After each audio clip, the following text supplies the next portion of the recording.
Cerita dimulai dari sekelompok ilmuwan yang tergabung dalam misi Ares 3, di mana mereka sedang melakukan penelitian penting di permukaan planet Mars.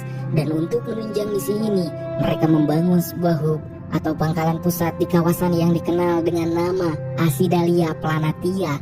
Tim ini diisi oleh orang-orang pilihan dengan keahlian personal yang mumpuni. Ada Martinez yang bertugas sebagai pilot pesawat, Beck sang dokter bedah yang sigap, Johannes si jenius ahli komputer, Mark yang merupakan seorang pakai botani, dan tentu saja dipimpin oleh Komandan Lewis yang sangat tegas. Semuanya berjalan lancar sampai pada suatu ketika saat mereka sedang mengumpulkan sampel tanah di luar alam. Berkata lain, sebuah badai besar muncul entah dari mana dan bergerak sangat cepat menuju arah mereka. Situasi pun langsung berubah jadi kacau balau. Komandan Lewis tak mau ambil resiko. Ia langsung memerintahkan semua kru untuk segera meninggalkan pangkalan dan naik ke pesawat evakuasi.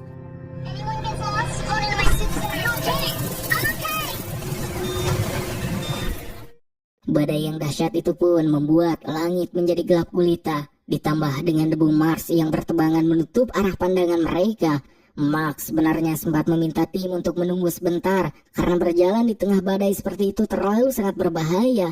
Tapi Komandan Lewis bersikeras, mereka harus segera pergi sekarang juga daripada semuanya mati konyol dan hancur berkeping-keping dihajar badai. Naas, saat mereka sedang berjuang berjalan menembus terjangan angin, sebuah benda besar melayang menghantam tubuh Mark dengan sangat kencang yang membuat Mark terhempas jauh ke dalam kegelapan debu.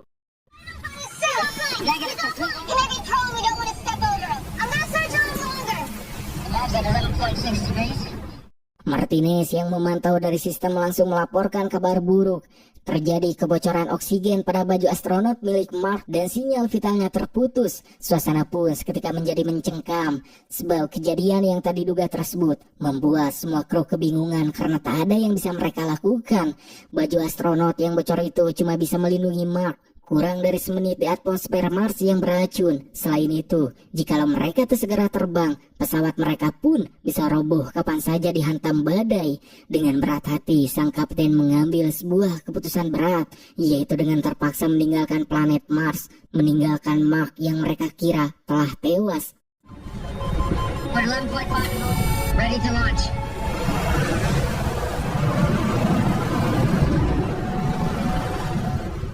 Setelah insiden mengerikan itu, berita langsung menyebar ke seluruh dunia. Pihak NASA segera menggelar konferensi pers darurat.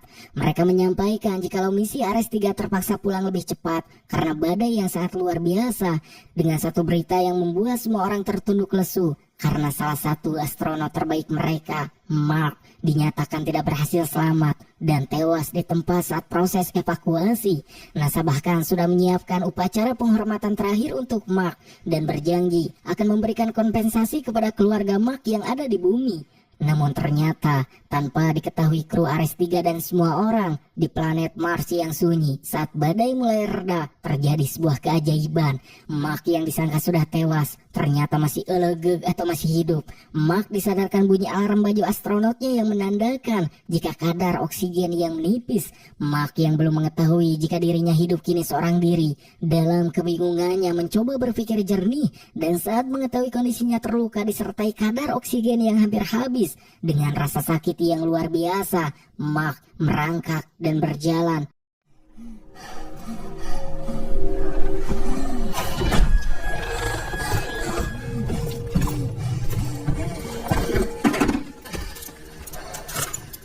Berbekal pelatihan sebagai astronot, dengan alat seadanya Mark melakukan operasi ke dirinya sendiri. Di momen tersebut Mark sebenarnya hampir menyerah, namun Mark mencoba tetap tenang, bahkan seolah Mark yakin akan selamat. Ia mulai menjalankan prosedur standar dengan membuat rekaman video apa yang dirinya lakukan saat ini.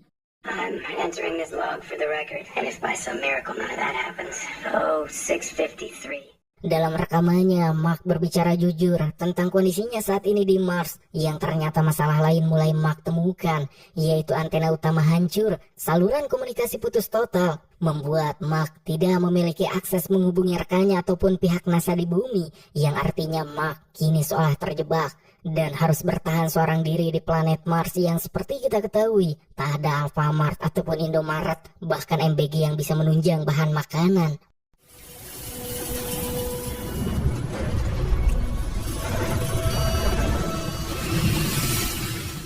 Keesokan harinya, walaupun Mark mengetahui keadaannya yang kini seolah berpacu dengan waktu, dengan kepintarannya, Mark mulai memutar otak. Ia mulai menghitung sisa persediaan makanan yang ada di pangkalan.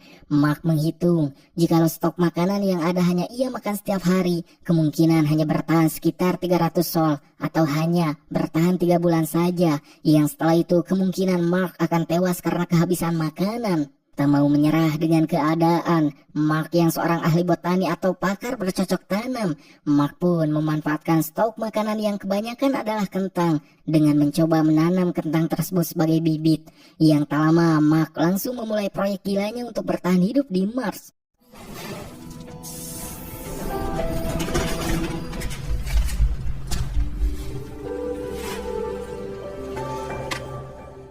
Awalnya, proyek mustahil tersebut seolah berjalan lancar karena Mark bisa mengumpulkan berbagai kebutuhan yang ia perlukan seperti bahan pupuk. Mark mengakalinya dengan mengambil kotoran dirinya sendiri yang ada di speed tank.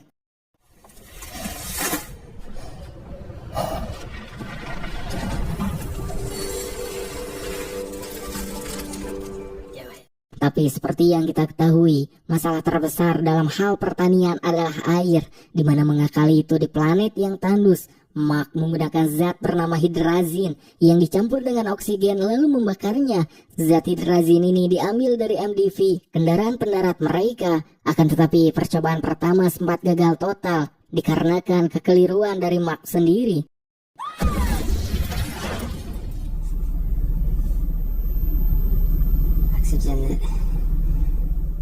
Tapi Mark tak menyerah hingga setelah melakukan berbagai kali percobaan, pada akhirnya ia pun berhasil.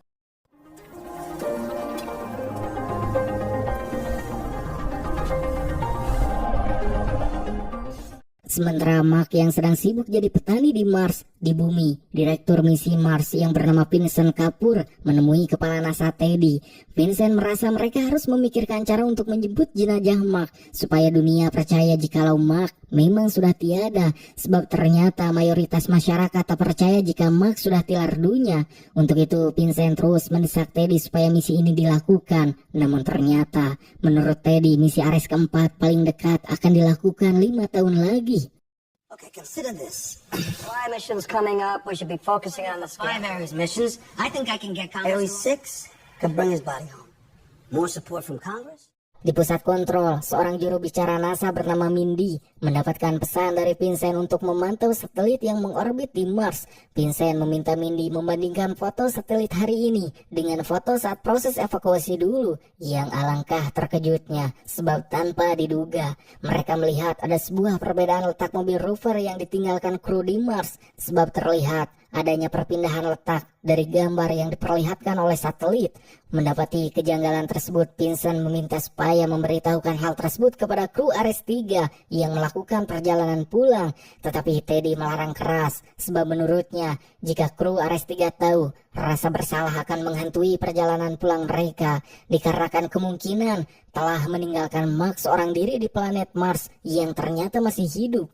Meyakini jika Mark masih hidup dan kini tinggal seorang diri dengan persediaan makanan yang hanya bertahan beberapa bulan saja, pihak NASA pun dituntut untuk membewarakan hal tersebut kepada masyarakat, yang tentu saja kecaman serta hujatan akan diterima pihak NASA, apalagi kini mereka belum menemukan solusi untuk bisa menyelamatkan Mark. Yeah. Where is Rodney going? To bring him home. I want to make contact with us, but it would be a dangerous gamble. Sementara itu, memasuki hari ke-79, Mark yang sedang menjalani rutinitasnya sebagai petani, terlihat akhirnya jika tanaman yang ia rawat sebagian sudah ada yang siap panen. expected. I now have the smaller ones already seed, but you don't hear that every day, do you? Hingga saat Mark sedang melihat peta sekitaran Mars, tanpa diduga Mark menemukan sebuah lokasi tempat yang dulu dijadikan base camp misi sebelumnya. Merasa di tempat tersebut ada sesuatu yang bisa ia gunakan sebagai alat komunikasi. Mark pun menggunakan mobil rover langsung menuju tempat tersebut yang ternyata di bumi. Vincent yang juga sedang mencari cara bagaimana menghubungi Mark, tanpa diduga melihat foto lama mengenai misi sebelumnya dan terfikirlah jika mungkin mesin yang sudah tidak dipakai lagi karena sudah usang bisa digunakan untuk berkomunikasi dengan Mark. Berbekal itu, Vincent bersama timnya langsung pergi menemui Bruce, seorang ahli komunikasi antar planet, untuk membantunya mencoba berkomunikasi dengan Mark. So You think it was bad as the replica? This is her. Okay.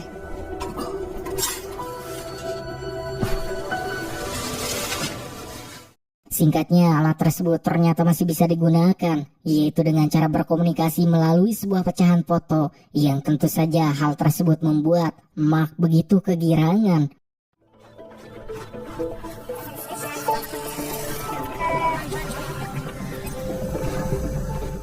Begitu frekuensi tersinkronisasi, mereka mulai bertukar pesan secara real time, dan percakapan bersejarah ini pun disiarkan langsung ke seluruh dunia supaya sedikit meredakan kegaduhan yang saat ini belum reda karena masyarakat terus mendesak pihak NASA, di mana setelah bisa berkomunikasi dengan NASA, Mark kemudian bertanya mengenai kru Ares 3 yang adalah sahabat-sahabatnya, di mana Mark kemudian diberitahu jika kru Ares 3 sebenarnya belum diberitahu mengenai keadaan Mark yang masih hidup. Mendengar itu, Mark langsung marah besar, tanpa ragu mengumpat semua tim NASA karena menganggap jika apa yang mereka lakukan dengan tidak memberitahu apa yang sebenarnya terjadi kepada kru Ares 3 mengenai dirinya yang masih hidup, sama dengan membiarkan mereka larut dalam rasa bersalah.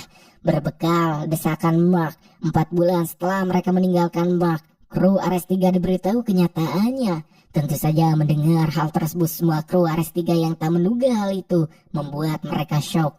Antara merasa senang karena sahabat mereka masih hidup, sekaligus sedih sebab telah meninggalkan Mark seorang diri.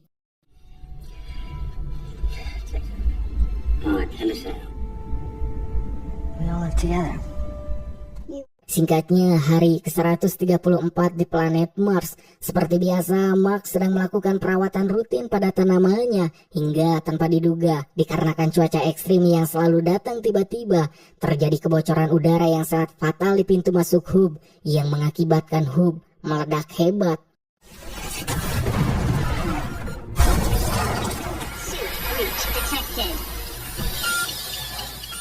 Kekacauan ini berdampak sangat buruk. Kebun kentang yang selama ini ia rawat hancur total, dan cadangan air pun tumpah tak bersisa. Secara teknis, Mark tak bisa menanam kentang lagi karena tanahnya sudah terpapar atmosfer Mars yang dingin dan beracun. Untungnya, Mark masih punya sisa persediaan makanan untuk 609 Sol, tapi masalahnya tetap sama. Rocket supply baru akan sampai pada Sol ke-868. Dan itu ada selisih waktu yang sangat lebar. Karena tak memiliki pilihan lain demi menyelamatkan Mark, pihak NASA mempercepat peluncuran roket supply Iris tanpa melakukan uji coba yang memadai. Sementara Mark dengan peralatan ala kadarnya mencoba memperbaiki setiap lubang yang hancur akibat ledakan tersebut.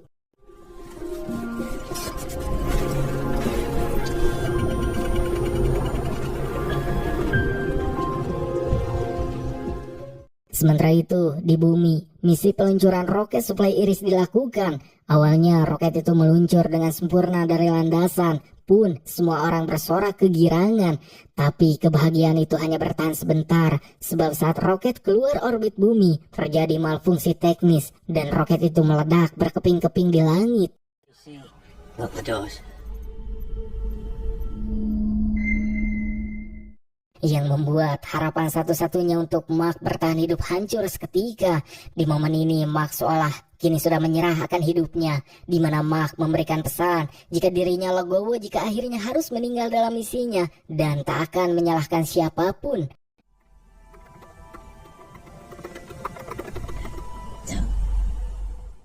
Meledaknya roket Iris ternyata menarik perhatian CNESA atau Lembaga Antariksa Cina. Seorang ilmuwan bernama Jitao bicara kepada wakilnya kalau sebenarnya ada cara lain, karena Cina mempunyai roket besar yang bisa membantu NASA dalam misinya mengirimkan makanan kepada Mark. Jitao pun langsung memberi perintah kepada wakilnya untuk memberitahu tim NASA jika mereka sebenarnya masih memiliki kesempatan untuk menyelamatkan Mark jika saja NASA mau bekerja sama dengan Lembaga Antariksa Cina. Wakil Jitao lalu menghubungi Teddy dan menawarkan bantuan mereka.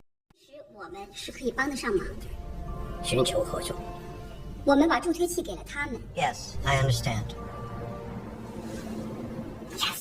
Sementara itu, si jenius Rich Parnell melakukan simulasi perhitungan lintasan kapal Hermes. Ia memiliki ide yang sangat berani, bahkan cenderung gila. Menurut perhitungan Rich, kapal Hermes yang berisi kru Ares 3 tak perlu pulang ke bumi. Rich mengatakan, jika saat Hermes mencapai orbit bumi, roket besar milik Cina akan diluncurkan untuk mengirim suplai makanan ke Hermes. Setelah itu, Hermes akan memanfaatkan gaya gravitasi bumi untuk melakukan akselerasi atau menambah kecepatan luar biasa menuju Mars. Rencananya, setelah sampai di orbit Mars, Mark akan menggunakan roket peluncur MIV milik misi Ares 4 untuk terbang ke atas dan bertemu dengan Hermes di orbit. Dan setelah itu mereka bisa selamat. Akan tetapi, Teddy, sang kepala NASA, tak memberikan persetujuan karena ide ini malah akan membahayakan semua kru Ares 3 karena mereka terlalu lama di luar angkasa dan hal itu bisa menyebabkan kerusakan pada sistem atau mereka bisa saja kehabisan bahan bakar di tengah-tengah perjalanan. Teddy lebih memilih bermain aman dan tetap memerintahkan kru Ares 3 untuk pulang. Vincent yang mendengar kejeniusan Rich langsung membela idenya itu. Akan tetapi Teddy tetap pada pendiriannya. Ia tak ingin mengambil resiko kehilangan 6 nyawa astronot sekaligus. And we lose the crew. So what? Is he right? Yeah. The Hermes functioned for 533 days. Tak lama kemudian, kru Ares 3 di kapal Hermes menerima sebuah kiriman data rahasia. Dan ternyata, isi pesan itu adalah teori untuk menyelamatkan Mark. Tanpa memperdulikan siapapun yang mengirimnya, mereka langsung mempelajari simulasi penyebutan Mark. Dan merasa jikalau ini bisa mereka lakukan. Meskipun NASA secara resmi menolak gagasan itu, para kru mulai berdiskusi serius untuk melakukan misi tersebut.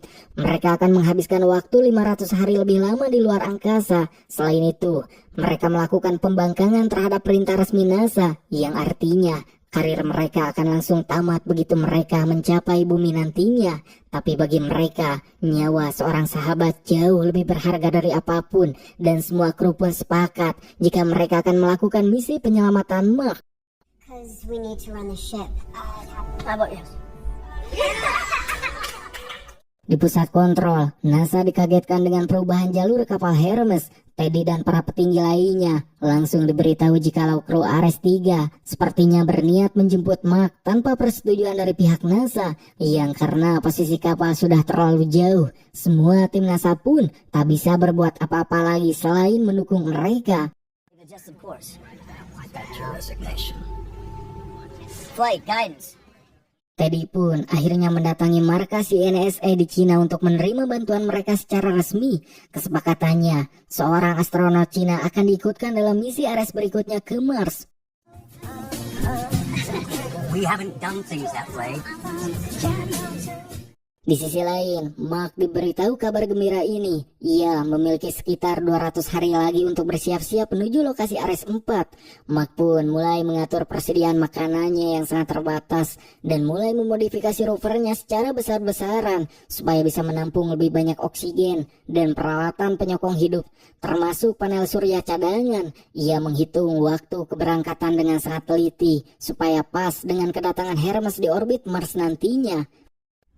It's time to start thinking long term. 3,200 kilometers away. I'll have to be there. I've got one. Di bumi, persiapan gila-gilaan dilakukan oleh NASA dan CNSA. Mereka meluncurkan roket suplai makanan untuk membekali perjalanan panjang yang akan dilakukan oleh Ares 3. Dan akhirnya, Hermes berhasil menjemput suplai tersebut dan langsung memacu mesin mereka kembali menuju planet merah.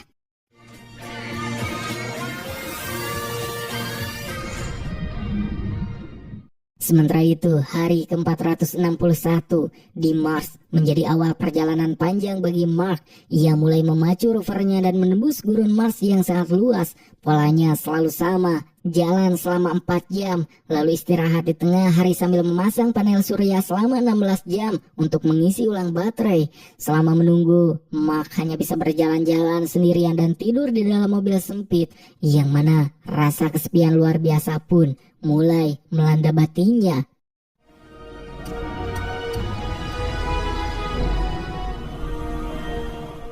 Setelah menempuh perjalanan selama 77 hari, Mark akhirnya sampai di lokasi pendaratan roket MIV misi Ares 4. Tapi perjuangan belum berakhir. Bruce dari NASA memberitahukan kabar yang membuat Mark hampir putus asa, yaitu daya dorong roket MIV itu ternyata tak akan cukup untuk mencapai posisi Hermes jika beratnya tak dikurangi. Mark pun diperintahkan untuk menyingkirkan hampir semua bagian roket yang dianggap tak penting. Mark sampai harus mencopot pintu roket, kursi cadangan, bahkan penutup atas roketnya. Sebagai gantinya, Mark harus menutup lubang besar di atas roket itu hanya menggunakan terpal. Bruce meyakinkan Mark jika atmosfer Mars itu sangat tipis, jadi terpal saja seharusnya sudah sangat cukup. Juga dengan bobot yang super ringan, roket itu diharapkan bisa melayang lebih tinggi sampai ke orbit.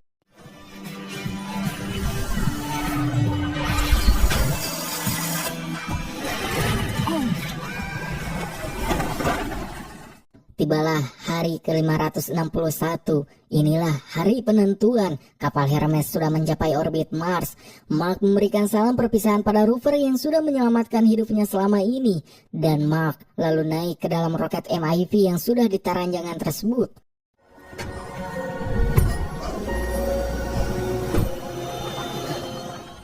Pun seluruh dunia menyaksikan siaran langsung penyelamatan yang emosional ini.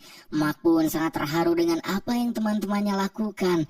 Hingga tak lama kemudian roket itu melesat ke atas dengan kecepatan tinggi. Akan tetapi bencana besar datang ketika di tengah jalan terpal penutup MIV yang dipasang oleh Mark terlepas dan mengakibatkan Mark dihantam tekanan gravitasi yang sangat kuat hingga Mark pun pingsan di dalam roket. He's probably passed out until 12 feet. Back to automatic guidance. Hingga saat roket sampai di orbit, ternyata posisinya masih terlalu rendah dan jarak mereka terpaut 68 km dari Hermes. Komandan Lewis terpaksa mengambil keputusan ekstrim dengan membuang sedikit bahan bakar untuk menurunkan ketinggian kapal supaya lebih dekat dengan Mark. Akan tetapi, masalah baru muncul karena selisih kecepatan mereka menjadi terlalu tinggi. Akan sangat sulit bagi kru untuk menangkap Mark dalam kondisi sekencang itu. Commander, I have an idea. Mark yang akhirnya tersadar dari pingsannya, menyadari bahwa situasi kini sudah sangat kritis. Akan tetapi Mark tak kehabisan akal. Ia nekat melubangi sarung tangan baju astronotnya agar semburan udara di dalamnya bisa menjadi pendorong ala Iron Man. Komandan Lewis yang menyadari tindakan nekat Mark lalu melarang keras karena itu sama saja dengan bundir. Lewis kemudian memutus saluran komunikasi dengan bumi dan mengambil langkah gila lainnya. Ia memerintahkan kru untuk meledakkan bagian ujung kapal Hermes supaya terjadi gaya dorong balik yang bisa mengurangi kecepatan kapal agar selaras dengan roket Mark. Big memberikan bom buatannya kepada Johannes untuk dipasang dan ledakan pun terjadi di ujung Hermes. Kecepatan kapal berkurang tapi jarak mereka masih terpaut jauh dari Mark. Menyadari itu, Komandan Lewis lalu memutuskan untuk keluar sendiri menjemput Mark menggunakan tali pengaman. Tapi naas, tali itu ternyata terlalu pendek dan tak cukup untuk mencapai Mark. What's the intercept range? I'm not gonna make it. I know. Mark yang melihat komandannya langsung nekat melubangi bajunya seperti rencananya tadi. Mark lalu terbang di angkasa dan mencoba meraih Komandan Lewis. Hingga setelah perjuangan hidup dan mati itu, akhirnya Mark dan Komandan Lewis berhasil meraih satu sama lain di tengah hampanya udara. Dan seluruh pusat kontrol di bumi meledak dalam sorai-sorai kemenangan karena akhirnya Mark berhasil diselamatkan.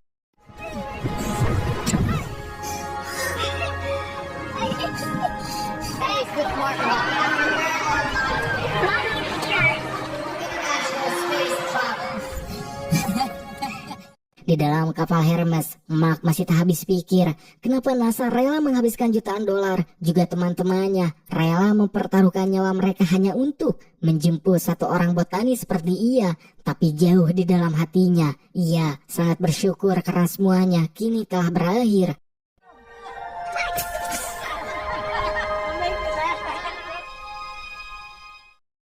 Singkatnya, setelah kru Ares 3 mendarat di bumi, Mark kembali memulai hidup barunya sebagai pengajar di kelas calon astronot.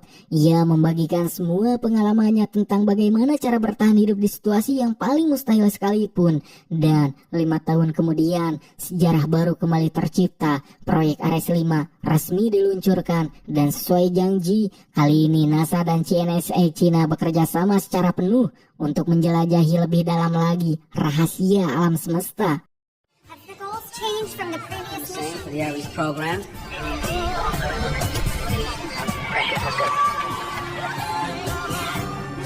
Pelajaran besar dari Mark adalah tamparan keras buat kita yang sering kali merasa dunia kiamat hanya karena masalah sepele. Mark membuktikan bahwa sabar bukan berarti dia meratapi nasib, tapi kemampuan untuk tetap bertahan di tengah tekanan yang luar biasa. Ia mengombinasikan dengan tawakal yang sesungguhnya, yaitu melakukan usaha maksimal soal semuanya bergantung pada tangannya sendiri, lalu membiarkan hasil akhirnya pada ketetapan semesta. Mark tak selamat karena pasrah, tapi karena ia bergerak saat yang lain mungkin sudah menyerah pada maut. Kita juga diperlihatkan realita tajam melalui kru Ares 3. Di dunia sekarang, banyak orang yang lebih memilih cari aman dan menyelamatkan diri sendiri daripada peduli pada sesama. Tapi kru Hermes justru mengambil jalan sebaliknya. Mereka membangkang aturan demi satu nyawa sahabat. Ingat kutipan Obito, mereka yang melanggar aturan memang disebut sampah, tapi mereka yang meninggalkan temannya jauh lebih rendah daripada sampah. Keputusan mereka pun sejalan dengan sebuah peringatan bahwa tangan di atas lebih baik daripada tangan di bawah.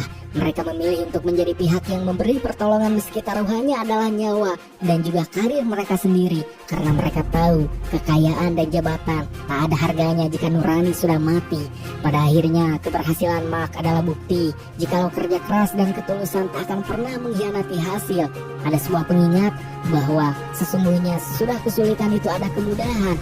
Kesulitan di Mars itu nyata, tapi tekad Mark jauh lebih nyata. Dan di titik paling hancur nanti, bukan gelar atau harta yang menyelamatkan kita, tapi seberapa kuat mental kita untuk terus berdiri, dan seberapa besar keberanian kita untuk peduli pada orang lain di saat semua orang memilih untuk pergi. Segitu saja untuk video kali ini. Klik like dan subrek jika kalian menyukai.